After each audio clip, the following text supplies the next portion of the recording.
when discipline becomes a transaction. The impact of punishment-reward parenting on personality development, by Adam Terpstra. As a therapist, I frequently encounter children, adolescents, and adults who struggle to understand their own behavior, manage emotions, or feel secure in relationships. One recurring pattern I see, often quietly embedded in family dynamics, is a form of parenting where behavior change is driven almost exclusively by punishment or material rewards, with little reliance on affirmative strategies such as co-regulation, praise for effort, or general validation. The result? Children, adolescents, and adults who feel either in trouble or bribed, with little room for internal motivation or secure attachment. Punishment and dopamine, a false binary. In this dynamic, parents tend to rely heavily on punitive interventions, grounding, timeouts, yelling, or withdrawal of privileges when the child behaves undesirably. When the child complies or shifts behavior, instead of receiving relational or affirming feedback, they are rewarded with gifts, screen time, treats, or other dopamine-based incentives. Rarely is there space carved out for acknowledgement of collaboration in problem-solving, effort, or emotion-focused dialogue. This system often operates unconsciously, and it is easy to see how it develops. Many caregivers are themselves products of similar dynamics and may lack models for emotionally attuned parenting. Yet the unintended impact is profound. A child's experience, either in trouble or being bought. From the child's perspective, this binary leaves them in a confusing emotional loop. When I mess up, I'm punished. When I behave, I get stuff. When I try to do the right thing on my own, it's barely noticed. This undermines their ability to build intrinsic motivation, the drive to do well because it feels right, not just because it avoids punishment or earns a reward. Over time, children in this pattern stop responding to affirmative discipline. It feels unfamiliar, even suspicious. Their emotional world becomes conditioned to external motivators, not internal understanding. The long-term impact.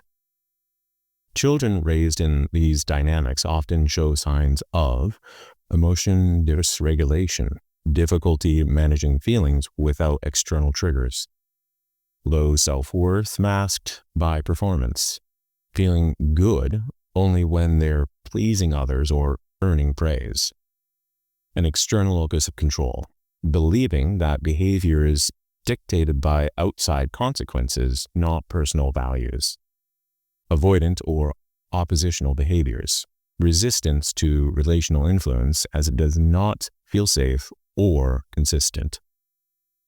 Therapists may notice that these children, adolescents, adults are hypervigilant, dismissive of praise, or overly dependent on incentives.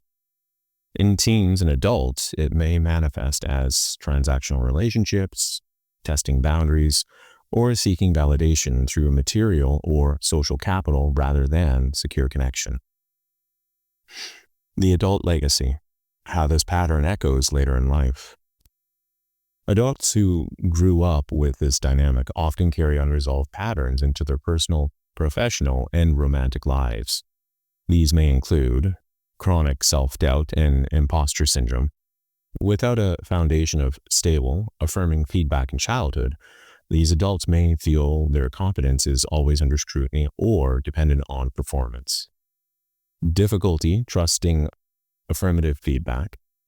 Praise can feel manipulative or disingenuous. Many adult survivors expect affection to be followed by a request or condition. Emotional avoidance or shutting down. Having rarely experienced co-regulation, these individuals may struggle to tolerate emotional vulnerability, especially when not tied to action or outcome. People-pleasing or perfectionism. A learned survival strategy rooted in a belief that worth must be earned through compliance, achievements, or being good. struggles with intrinsic motivation. Without internalized values or a sense of self-direction, adults may feel lost without external goals, deadlines, or incentives to define their behavior. Transactional relationships. Adults may feel safest when relational exchanges are explicit and predictable. I do this for you, you do this for me, rather than emotional intimacy. These patterns often surface in therapy as vague burnout, dissatisfaction, intimacy struggles, or difficulty accessing joy or rest without guilt. The good news is that these are learned responses and can be unlearned within the safety of a repetitive therapeutic relationship. Restoring the middle ground.